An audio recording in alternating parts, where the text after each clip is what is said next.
All right, good morning. This is the Monday Market Minute, and it's going to look a little rougher this week. Alex is out of town. He's actually doing some work this weekend for an organization he's involved with. He's been out in Wisconsin, and the secret's out. Alex is our technical wizard, so bear with me.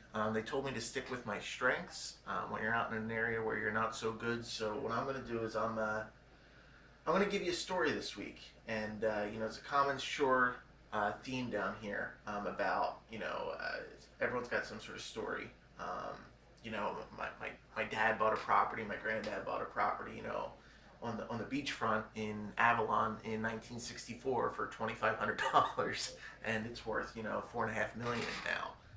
And I'm going to give you, my story's not quite that good, but I'm going to give you my version of that story with my family, and it works out well this week because this week's Monday Market Minute is Avalon Stone Harbor. It's 7 Mile Island week, and this story takes place, on 7 Mile Island. So when I was a kid, one side of my family, we started renting a property for the season. We'd always gone down for weeks with my dad's side in Ocean City, and then with my mom's side, we would rent a week either in Sea Isle or Avalon or Stone Harbor and spend a week down there. Well, back when I was 10 years old, my parents and their 5 kids, along with my Uncle Pat and my Aunt Terry, who both passed on. I was thinking about them a lot putting this together. And their daughter, Erin, my cousin, along with my Aunt Maggie and my Aunt Eileen, we all rented a little 3-bedroom, 1-bath rancher on 50th Street in Avalon. It's not there anymore. The rectory's there. The church bought it the year after we rented it. But spent our first full season down there. And really fell in love with, spending summers at the shore. So, that went on for a couple of years. And then this happened.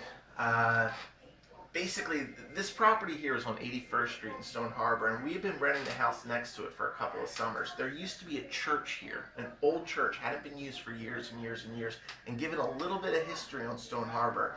A long time ago, a lot of the help, or a lot of the servants on the island lived down on 81st Street.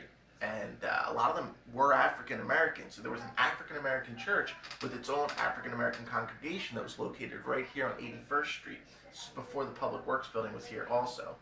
And it had just not been used for a lot of years. And it was sitting on the market while we were renting here for 2 years. So there was a big recession going on in the early 90s. It was sitting on the market with nobody buying it, and they were asking $110,000. Now, it's an undersized lot. It's only 25 feet. So my dad, being an engineer, began to draw plans on the beach, trying to talk everybody into buying this property, and they all thought he was crazy. First of all, it's a lot of money to them as a group, and they always thought my dad was crazy, but in particular, they thought he was crazy. And he used to draw these square boxes on the beach, trying to show them how he could fit what would be needed there, what they were going to need in order to do it, because they were going to have to bring in another couple, my Aunt Lizzie and my Uncle Timmel, in order to do it, and what they would need would be 6 bedrooms. A bedroom for my Aunt Eileen and my Aunt Maggie. They shared a room. And then the 3 adult couples, and then a boy's bedroom and a girl's bedroom.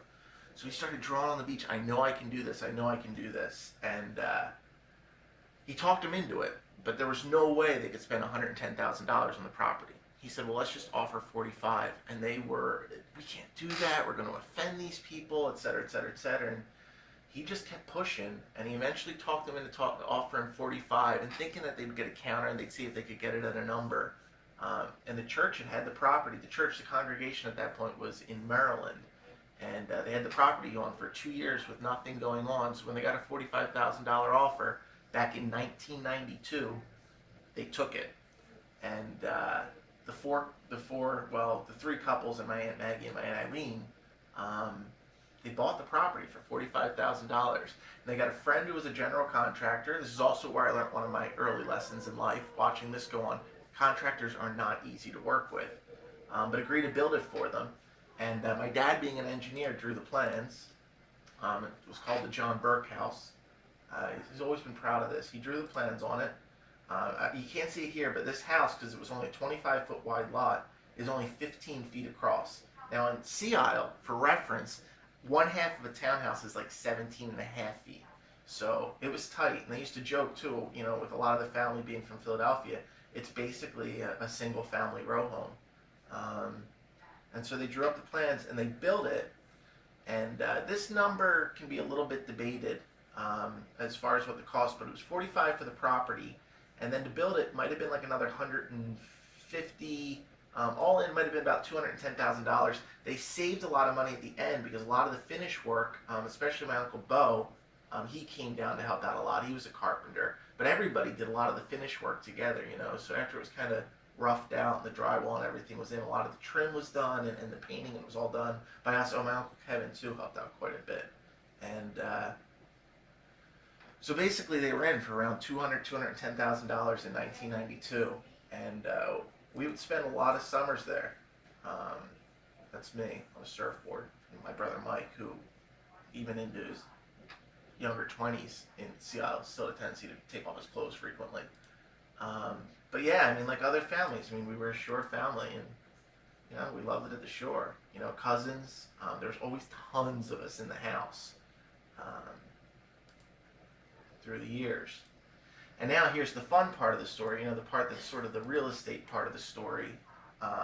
Sure enough, around 2004, 2005, it reached the point where everybody was just moving in different directions. You know, so.